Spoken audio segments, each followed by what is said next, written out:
Stuff there, man. Ask us for a favor, they kick us out. That's top of the line team, the Raider, baby. Raider Nation, baby.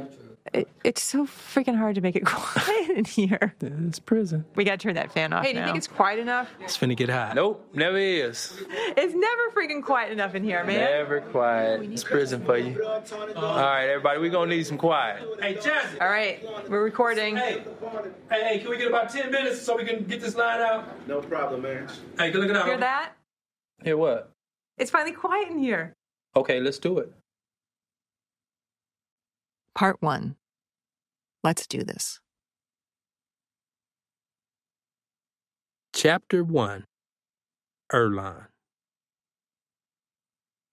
I grew up in the late 1970s in South Central Los Angeles in a two-parent home with my older brother, Trevor. My mother, Alice Faye Woods, worked for the post office. My father, Walter Earl Woods, was an alcoholic who hustled in the streets and never really had a job. We only interacted when I was in trouble.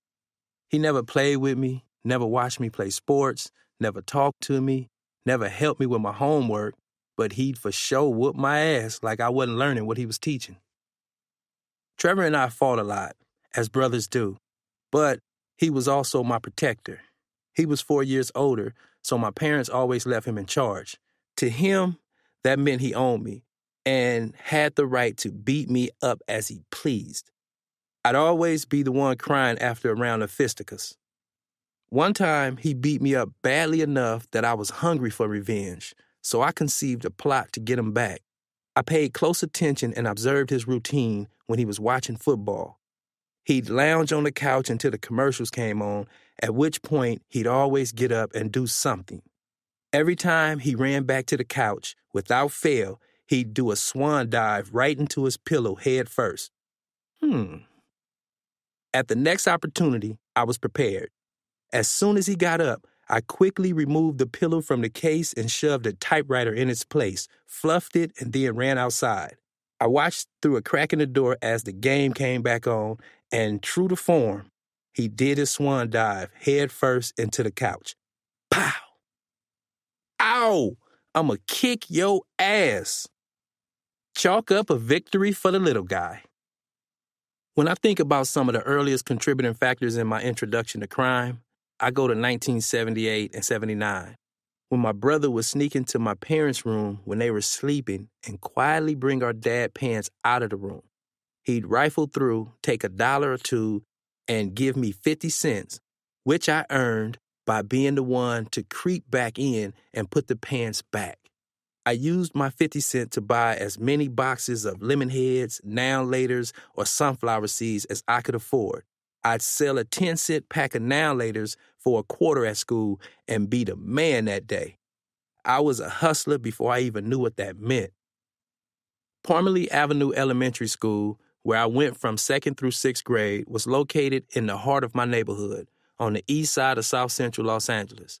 School interested me, not the education aspect so much as the getting in trouble part. I was embarrassed throughout my time in elementary school because my classmates could read, but I couldn't. Due to lack of practice or desire, I didn't really learn how to read until closer to junior high. Maybe it was a defense mechanism, but the class clown mask fit me perfectly. Plus, I was a magnet for trouble. I took note of the fact that one class got out at 12:30, while the rest of us got out at 2:15. I investigated how I could get into that class, and after a few weeks of plotting, I too was getting out at 12:30. I had played myself into the special education class, and I was damn proud of it. The schoolwork was easy, and no one else could read either. Unfortunately, my mother caught wind eventually and voiced her concerns. As a result, I was shipped to an after-school learning center called Kedron, where they sit you down with private tutors. Oh, man, I really fucked up. During lunchtime, you get a tray and slide it down the conveyor, telling the cafeteria worker what you wanted. I guess there was a sign somewhere declaring, you must eat everything on your plate, but I sure couldn't read it. One day, I left some untouched spinach on my plate, and the staff told me that if I didn't eat it, I'd have to go to the box, a room with nothing in it but a mirror. So there I was, standing in this tiny room that was about the size of a school bathroom stall, looking at myself in the mirror. Bored, I took out my house keys and carved my name in the wall. My mother had to come get me, and when they told her that I had carved my name in the wall, I insisted that they were lying. I did no such thing. They gave me every opportunity to tell the truth, but I stuck to my story.